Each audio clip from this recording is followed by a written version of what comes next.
Welcome to the second part of this lecture regarding JVP and carotid pulse examination. The jugular veins, which empty directly into the superior vena cava, reflect the activity of the right side of the heart and offer clues to its competency.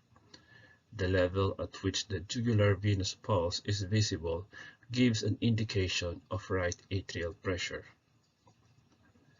It closely parallels the pressure in the right atrium or central venous pressure, related primarily to volume in the venous system.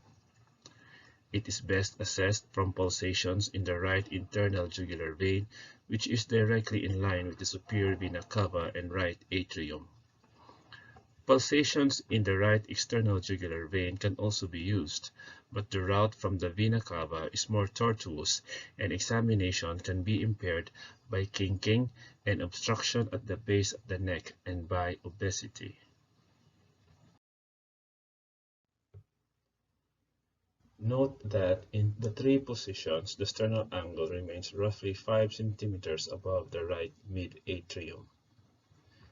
In position A, the head of the bed is raised to the usual level, approximately 30 degrees, but the JVP cannot be measured because the level of oscillation or meniscus is above the jaw and therefore not visible.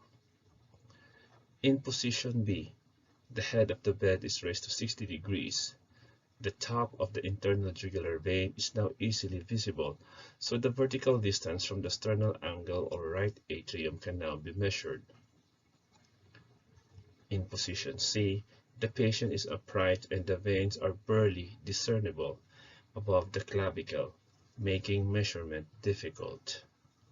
JVP falls with loss of blood or decreased venous vascular tone and increases with right or left heart failure, pulmonary hypertension, tricuspid stenosis, AV dissociation, increased venous vascular tone, and pericardial compression or tamponade.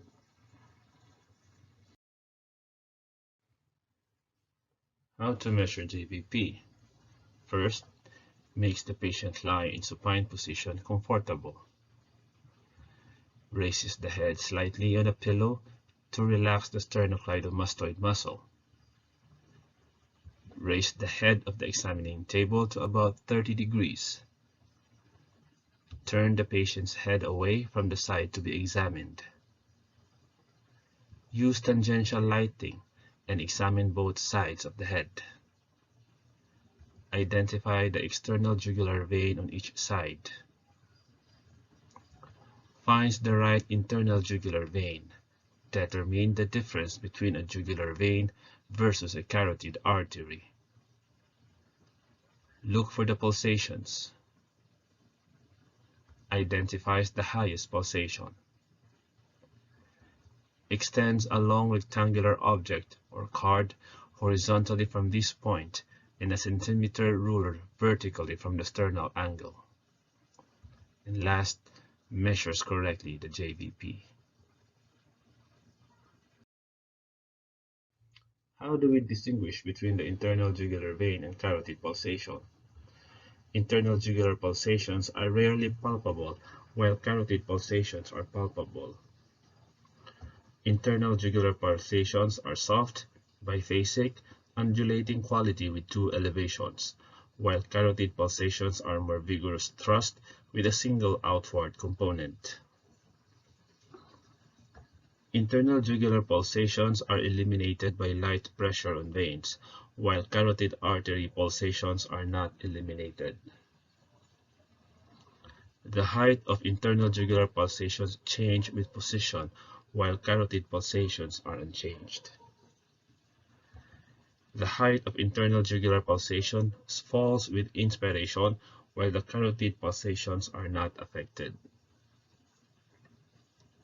The location of internal jugular vein is more lower, more lateral, under or behind the sternocleidomastoid muscle, while carotid pulse is higher and medial to this muscle.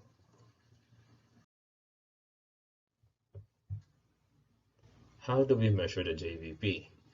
It is by extending a long rectangular object or card horizontally from this point and a centimeter ruler vertically from the sternal angle in right angle.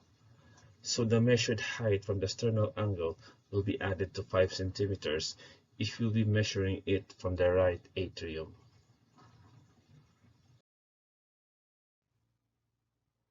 Here's a video in estimating JVP. Let's watch.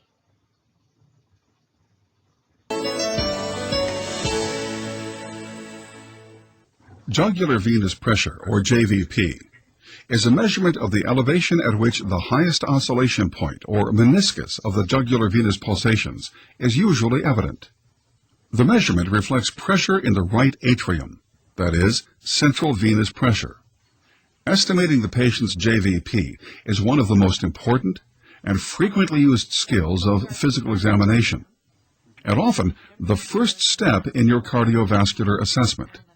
In the beginning, estimating the JVP will seem difficult, but with time, you will find that the JVP provides valuable information about the patient's volume status and cardiac function.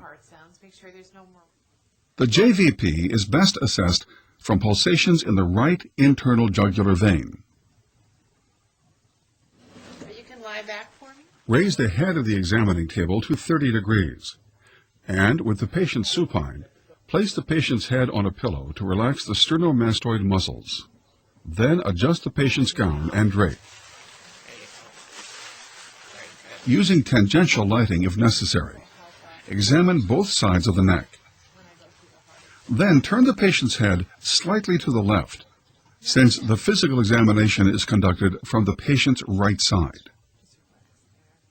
Focusing on the right side, identify the external jugular vein. Then find the internal jugular venous pulsations. If necessary, raise or lower the head of the bed until you can see the oscillation point of the internal jugular venous pulsations in the lower half of the neck.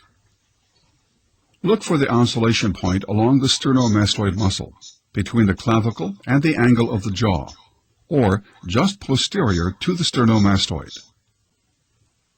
Internal jugular pulsations have a soft, rapid, undulating quality, usually with 3 elevations per heartbeat, 2 of which are visible, and 2 troughs, whereas the carotid pulse provides a more vigorous thrust with a single outward component.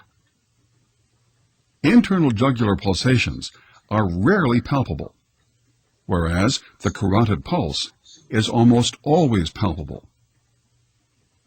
Internal jugular pulsations are eliminated by light pressure on the vein just above the sternal end of the clavicle. The carotid pulse is not eliminated by the pressure. The level of internal jugular pulsations changes with position. In a euvolemic patient, the level in the neck drops as the patient becomes more upright, whereas the carotid pulse is unchanged by position. Finally, the level of internal jugular pulsations usually descends with inspiration, whereas the carotid pulse is not affected by inspiration. Measure the oscillation point of pulsation in the right internal jugular vein using the following technique. Extend an elongated rectangular object, such as a 3x5 card, from the meniscus point of pulsation, while extending a centimeter ruler vertically from the sternal angle, making a right angle. Establishing the true vertical and horizontal lines to measure the JVP may be difficult. As you place your ruler on the sternal angle, line it up with something in the room that you know to be vertical. Then place your card or other rectangular object at an exact right angle to the ruler. This constitutes your horizontal line. Now place the card at the point of oscillation of the jugular venous pulsations, making sure to keep the card horizontal. Then read the vertical distance where the card crosses the ruler. This measurement identifies the jugular venous pressure, or JVP, the vertical distance in centimeters above the sternal angle where your card crosses the ruler. Round your measurement off to the nearest centimeter. In this patient, the JVP is about 1 centimeter above the sternal angle, with the head of the bed elevated 30 degrees. Venous pressure is elevated above normal when it measures at greater than 3 to 4 centimeters above the sternal angle, or more than 7 to 8 centimeters in total distance above the right atrium with the bed elevated to 30 degrees. The steps for measuring the JVP, when followed carefully, result in a measurement that is important for assessing the intravascular volume status in euvolemic, hypervolemic, or hypovolemic patients.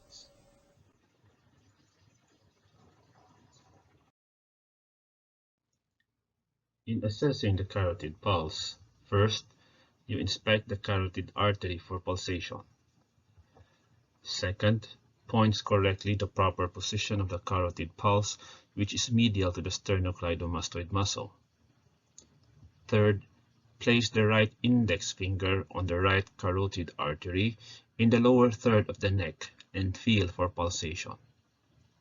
Fourth, presses the medial border of the sternocleidomastoid muscle at the level of the cricoid cartilage.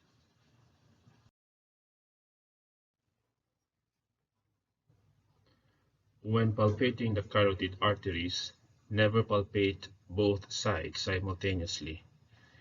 Excessive carotid sinus massage can cause slowing of the pulse and a drop in blood pressure and compromise blood flow to the brain, leading to syncope.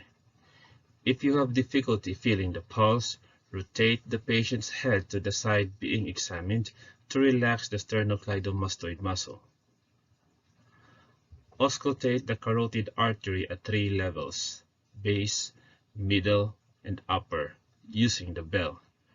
Bruit, which is a blowing, swishing sound indicating turbulence due to a local vascular cause, such as atherosclerotic narrowing. If positive, 1/2 to 2/3 of the lumen is occluded.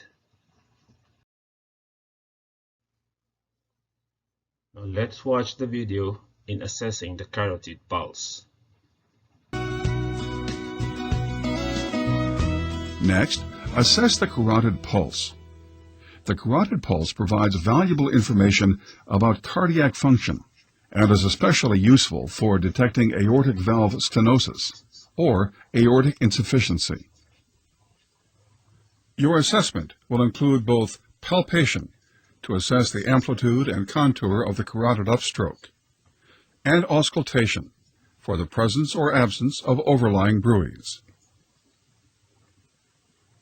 You should assess both the right and left carotid arteries, then compare. However, do not press on both carotid arteries at once.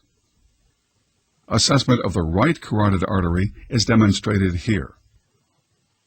With the patient still lying supine, and with the head of the bed or examining table still elevated to about 30 degrees, inspect the neck for carotid pulsations. Place your index and middle fingers, or your thumb, on the right carotid artery in the lower third of the neck.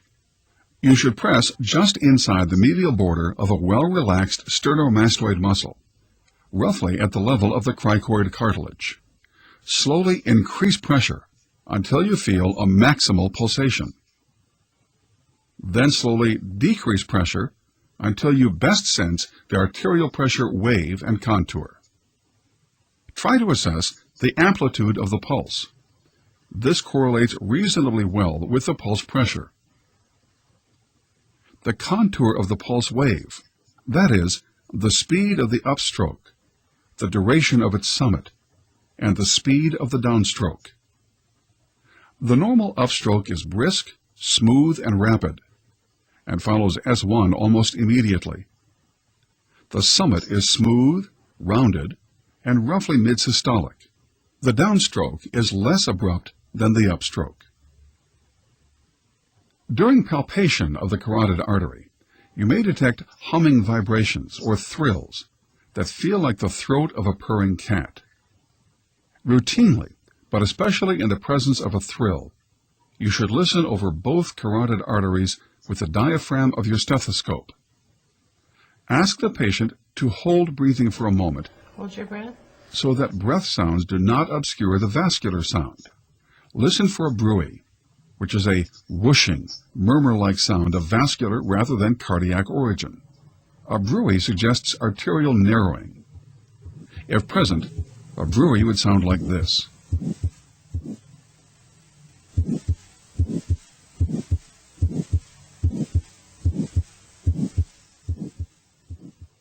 You should also listen for bruits over the carotid arteries if the patient is middle-aged or elderly, or if you suspect cerebrovascular disease. Note that heart sounds alone do not constitute a bruit.